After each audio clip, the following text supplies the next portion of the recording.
People have been asking me. A week later, still going strong. Great phone.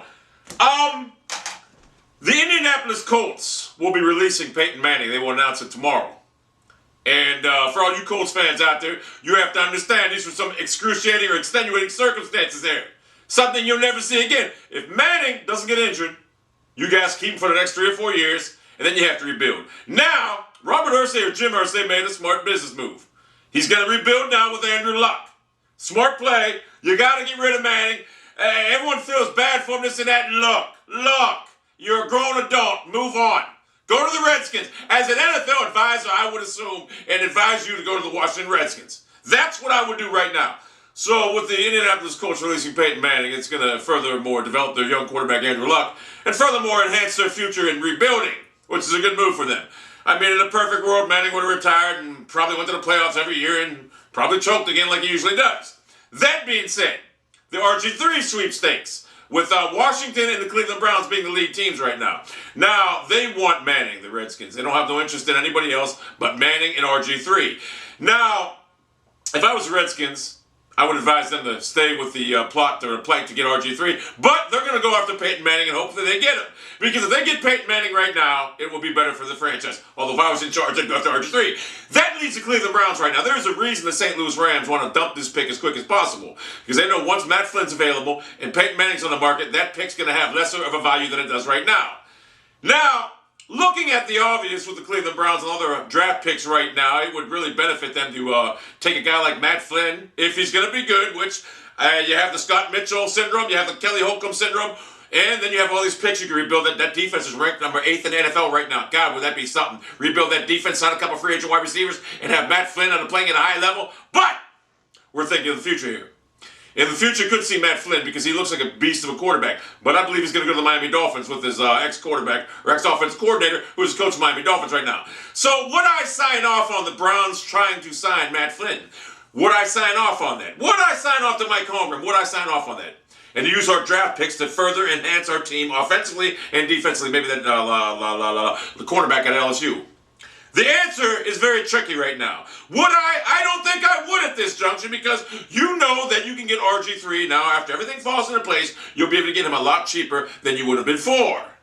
Now, it would be nice to have Matt Flynn maybe draft some defensive players and some offensive players. It would be nice in a perfect world. But RG3 is an explosive talent. He's a very smart individual. I believe he's going to be a superstar in this league. Is the risk worth the reward? I say it is. Would I sign off on trying to acquire Matt Flynn over RG3? At this juncture, right now, being things that they are right now, the way they stand in place, no, I wouldn't. Because I believe you can get RG3. But if the Cleveland Browns somehow got Matt Flynn, would I be disappointed? Not that much right now. Because I watched the game films of Matthew Flynn. And he came from LSU, a tough conference in college football. He's played against the best defense in college football, the fastest defense in college football. I don't know how he did in college football because I didn't watch college football. I don't watch college football. But being that he's faced elite competition in college and in the pros, and his 2 starts in New England Patriots, whose defense wasn't that good last year, and the Detroit Lions, whose defense isn't that good this year, but he's faced elite competition in the NFL. He's flourished. Every game he's played in the NFL, he's flourished. That leads me to believe the Kelly Holcomb syndrome. Kelly Holcomb was an elite quarterback for the Cleveland Browns. A game here and a game there. Pittsburgh, he threw for 429 yards in the playoffs. They should have won that game. But Dennis Northcutt couldn't catch a simple fade. And Butch Davis played not to win the game. 24-7 lead, middle of the third quarter at Pittsburgh, at Heinz Field, 2002, beating our rivals, and we lost the game. Kelly Holcomb never went on to do anything after that game. Nothing. But he did have some big games. And then we got Scott Mitchell, who had a couple good years here and there, but he wasn't worth the money they paid him. So would I sign Matt Flynn? That's the question you have to look at. That's the question Mike Holmgren has to evaluate to himself and ask himself. Is Matt Flynn worth the prize, worth the money? Or is RG3 going to be a superstar like I predict he will be? The future could be very good for the Cleveland Browns, either way to decide to pull the trigger. But I believe at this juncture, you take RG3, you build your team around him. You sign some free agent wide receivers right now. I figure it this way. You sign 2 key free agent wide receivers. I know you got the money. Our defense is ranked 8th in the league. We can keep it going. We can get better. And I think we can take our chance. We don't take a chance. We get RG3. I mean, it's a tough situation right now because I believe the Browns right now, especially with Flynn being a veteran, as I said right now, I mean, he's used to the West Coast offense, even though Green Bay has a different version of the West Coast offense than we do. Obviously, theirs works much better because they have better receivers and a much better signal caller than our high school quarterback turned pro, Colt McCoy. So, being that Flynn forces in the West Coast offense, it's a very tricky question right now. Do you want him in the Cleveland West Coast offense? Which obviously would be a better fit. He throws a nice deep ball, this and that. It's a very slippery slope right now for the Cleveland Browns. You have to look at it this way. What do you want in a quarterback? I say we go after RG3. It's tough right now because I'm bashing my head right now on the table right now. I want RG3. But Matt Flynn didn't look good, and we can further develop our defense and our offense. But we have money to sign key free agent wide receivers right now. We can get them. We can relegate Colt McCoy to a second-string quarterback, or possibly third-string, because I really don't see a high school quarterback like Colt McCoy being a second-string viable quarterback in this league. But that being said, would I sign, the whole point of this video is would I sign off on the deal to get RG3 or to get Matt Flynn? I would sign off the deal right now if I'm the general manager of the Cleveland Browns. I'm taking RG3. My backup plan would be Matt Flynn. I would make a push for Matt Flynn if I knew I had no interest in RG3. But if I have interest in RG3 right now, I sign everything I can to get him, but I'm not going to risk everything that the St. Louis Rams want because that pick is becoming less valuable as the hours go on and towards Peyton Manning and Matt Flynn being available once they're signed. That pick could all but be yours. You have to take a roll of the dice right now. Do you go after him? I mean, because if Washington takes Manning and Flynn goes to Miami, basically RG3 is yours.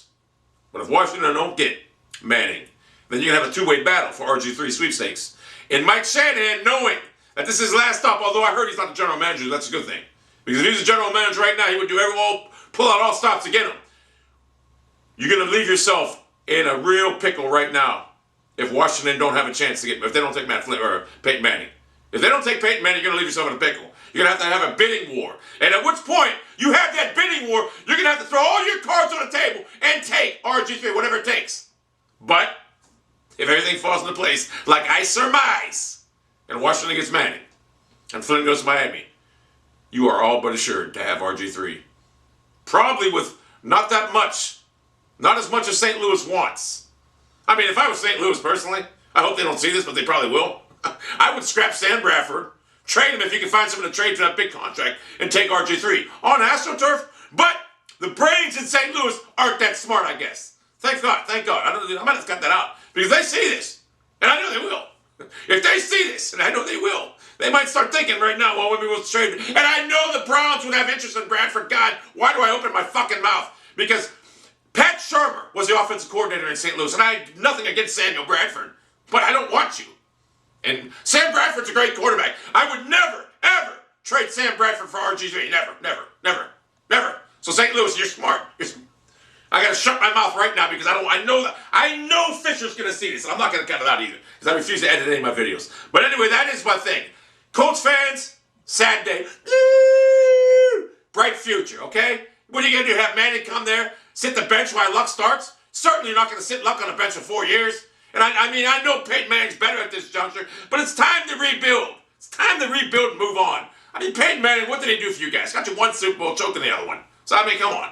Think about it. Is he an all-time great? He's a Hall of Famer. Not a top 5 quarterback. I'm sorry, but he's not.